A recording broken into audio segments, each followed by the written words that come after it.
নমস্কার বন্ধুরা, রিঙ্কু কিচেনে আপনাদের সবাইকে স্বাগত জানাই। প্রতিদিনের মতো আজ আবার একটা রেসিপি নিয়ে হাজির হয়েছি। আজ আমি গাজরের মিষ্টি তৈরি করে দেখাবো। আর এইভাবে গাজরের মিষ্টিগুলো তৈরি করলে নরম তুলতুলে রসালো হয়, মুখে দেওয়ার সাথে সাথে মিলিয়ে যায়। আর এই গাজরের মিষ্টিগুলো খেতে ভীষণই ভালো লাগে। রেসিপিটা প্রথম থেকে শেষ পর্যন্ত দেখার অনুরোধ রইল।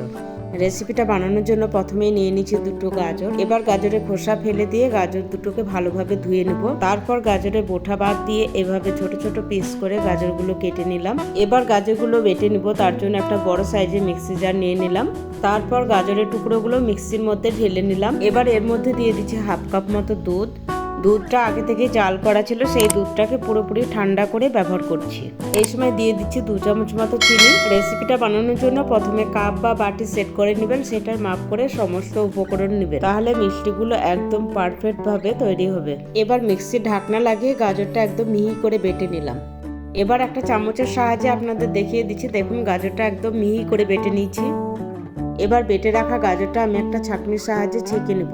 এভাবে গাজরটা ছেঁকে নিলে যদি গাজরের কোনো মোটা অংশ থেকে থাকে সেটা ছাঁকনির উপরে চলে আসবে। এছাড়াও মিষ্টিগুলো ভীষণই সুন্দর তৈরি হবে। আর গাজরটা ভালোভাবে ছেঁকে নিলাম। আর দেখুন গাজরের যে মোটা অংশ ছিল সেটা ছাঁকনির উপরে চলে এসেছে, এগুলো আমি ফেলে দেবো। এবার গাজরের জুস বা পিউরি কতটা পরিমাণে বের হয়েছে সেটা আমি আপনাদের কাপ মেপে দেখিয়ে দিচ্ছি। এখানে আমার 1 কাপ মতো জুস বের হয়েছে। এবার গ্যাসের ওপর একটা ফ্রাই প্যান বসিয়ে দিয়ে দিচ্ছি ওর মধ্যে 2 চামচ মতো ঘি। ঘিয়ের পরিবর্তে আপনারা চাইলে তেল বা বাটার ব্যবহার করতে পারেন। এবার ঘিটাকে একটু নাড়াচাড়া করে ভালোভাবে গরম করে নিলাম। আর গ্যাসের ফ্লেমটা লোতে করে দিয়ে দিচ্ছি হাফ কাপ মতো সুজি। যেহেতু গাজরের জুস 1 কাপ মতো বের হয়েছে, সেই পরিমাণে হাফ কাপ সুজি নিয়েছি। জুস আর সুজির পরিমাণটা ঠিকঠাক হলে মিষ্টিগুলো ভীষণই সুন্দর তৈরি হবে। এবার সুজিগুলো অনবরত নাড়াচাড়া করে 1-1.5 মিনিট সময় নিয়ে ভেজে নেব। খুব বেশি সময় নিয়ে সুজিগুলো ভাজা যাবে না, তাহলে সুজিগুলো লাল হয়ে যাবে, মিষ্টিগুলো খেতে ভালো লাগবে না। 1-1.5 মিনিট সময় নিয়ে অনবরত নাড়াচাড়া করে সুজিগুলো ভেজে নিচ্ছে। সুজির কাঁচা গন্ধ চলে গেছে। এই সময় দিয়ে দিচ্ছি গাজরের জুস বা পিউরি। এই সময় জল বা দুধ ব্যবহার করা যাবে না। গাজরের পিউরিটা দিয়ে অনবরত নাড়াচাড়া করে সুজির সাথে মিশিয়ে রান্না করে নিতে হবে। আর গ্যাসের ফ্লেমটা লোতে রেখে সুজিটা রান্না করে নিতে হবে। সুজিটা রান্না হতে খুব একটা বেশি সময় লাগে না, খুবই কম সময়ে সুজিটা রান্না হয়ে যায়। অনবরত নাড়াচাড়া করে সুজিটা রান্না করে ডোয়ে পরিণত করে নিচ্ছি। আর সুজি ডোটা এরকম একটু নরম করেই রান্না করে নিতে হবে। এবার সুজি ডোটা একটা প্লেটে নামিয়ে নিলাম। আর এর মধ্যে দিয়ে দিচ্ছি হাফ কাপ মতো গুঁড়ো দুধ। গুঁড়ো দুধটা অবশ্যই দিবেন, এতে করে মিষ্টিগুলোর টেস্ট ভীষণই সুন্দর হয়। এবার গুঁড়ো দুধের সাথে সুজি ডোটা ভালোভাবে মেখে নিতে হবে। যেহেতু সুজি ব্যবহার করা হয়েছে তাই মাখার সময় এভাবে হাতে লেগে যাবে, তার জন্য 1 চামচ তেল বা ঘি দিয়ে সুজি ডোটাকে ভালোভাবে মেখে নিতে হবে। সুজিটা ভালোভাবে মেখে একদম সফট একটা ডো তৈরি করে নিলাম। আর সুজি ডোটা ঠিক এইরকম হবে। এবার মিষ্টিগুলো তৈরি করার জন্য হাতে তেল বা ঘি লাগিয়ে এখান থেকে অল্প একটু মিশ্রণ নিয়ে নিচ্ছি। তারপর হাতে তেলুতে রেখে গোল করে এভাবে একটু লম্বা শেপ দিয়ে নিচ্ছি। আমি মিষ্টিগুলো লম্বা শেপ দিয়ে তৈরি করে নিলাম। আপনারা চাইলে গোল শেপেরও মিষ্টি তৈরি করে নিতে পারেন। এই দেখুন একটা মিষ্টি তৈরি করে নিলাম। একইভাবে বাকি মিষ্টিগুলো তৈরি করে নেব। একইভাবে সমস্ত মিষ্টি তৈরি করে নিলাম। মিষ্টির প্লেটটা সাইডে রেখে দিয়ে একটা ছিদ্রযুক্ত পাত্র নিয়ে নিলাম। এবার এই পাত্রের মধ্যে অল্প একটু তেল বা ঘি ব্রাশ করে দিতে হবে। ঘিটা ভালোভাবে ব্রাশ করে নিলাম। ঘি বা তেল ব্রাশ করার কারণে মিষ্টিগুলো পাত্রে থেকে ভালোভাবে ছেড়ে আসবে। এবার এর মধ্যে একে একে মিষ্টিগুলো দিয়ে দিচ্ছি।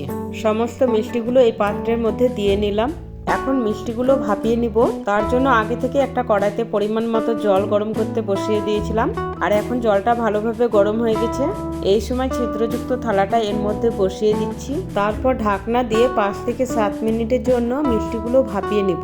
5 থেকে 7 মিনিট পর ঢাকনাটা তুলে নিলাম। আর এখন দেখুন মিষ্টিগুলো সাইজে অনেকটা ফুলেছে। এবার মিষ্টি পাত্রটা ঠান্ডা হওয়ার জন্য সাইডে রেখে দেবো। আর গরম থাকা অবস্থায় মিষ্টিগুলো উঠাতে যাবেন না, তাহলে ভেঙে যাবে। এখন চিনি সিরা তৈরি করে নিব। তার জন্য কড়াই বসিয়ে কড়াইয়ের মধ্যে দিয়ে দিচ্ছি 1 কাপ মতো চিনি। আর তার সাথে দিয়ে দিচ্ছি ওই কাপ মেপে 3 কাপ জল। আপনারা চাইলে চিনির সিরার পরিবর্তে গুড়ের সিরাটা বানিয়ে নিতে পারেন। এবার চিনিগুলো গলে যাওয়া অবধি চিনির সিরাটা এভাবে নাড়াচাড়া করে চিনিগুলো গলিয়ে নেব। আর এই সময় দিয়ে দিচ্ছি সুন্দর ফ্লেভারের জন্য 3টি এলাচ। এলাচ 3টিকে মুখ ফাটিয়ে দিয়ে দিলাম। এখন চিনিগুলো ভালোভাবে গলে গেছে। চিনির সিরাটা 2-3 মিনিট সময় নিয়ে ফুটিয়ে নিব। চিনির সিরাটা 3 মিনিট সময় নিয়ে ফুটিয়ে নিলাম। এখন এই চিনির সিরার মধ্যে একে একে মিষ্টিগুলো দিয়ে দিচ্ছি। গাজর গাজর দিয়ে মিষ্টি তৈরি করে যদি না খেয়ে থাকেন, একবার হলেও এভাবে নরম তুলতুলে রসালো মিষ্টিটা তৈরি করে নিতে পারেন। মুখে দেওয়ার সাথে সাথে মিলিয়ে যায় আর এই গাজরের মিষ্টিটা খেতে ভীষণই টেস্টি হয়। সমস্ত মিষ্টিগুলো চিনি শিরায় দেওয়ার পর হালকা হাতে একটু নাড়াচাড়া করে দেবো। এবার মিষ্টিগুলো 4-5 মিনিট সময় নিয়ে জাল করে নেব।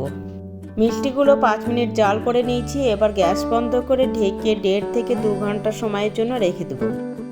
1.5-2 ঘন্টা পর ঢাকনাটা তুলে নিলাম। এখন একটা মিষ্টি আপনাদের তুলে দেখিয়ে দিচ্ছি। দেখুন কতটা পরিমাণে রস টেনে নিয়েছে আর মিষ্টিগুলো কতটা নরম তুলতুলে হয়েছে সেটা আপনারা দেখে নিশ্চয়ই বুঝতে পেরেছেন। এবার মিষ্টিগুলো একটা প্লেটে পরিবেশন করে দিলাম। তৈরি হয়ে গেল গাজরের মিষ্টি। আজকে রেসিপিটা আপনাদের কেমন লেগেছে অবশ্যই কমেন্ট করে জানাবেন। রেসিপিটা ভালো লাগলে লাইক, শেয়ার, সাবস্ক্রাইব করে আমার পাশে থাকার অনুরোধ রইল। আজ এই পর্যন্ত। দেখা হবে আবার নতুন কোনো রেসিপির সাথে। ততক্ষণ ভালো থাকবেন, সুস্থ থাকবেন।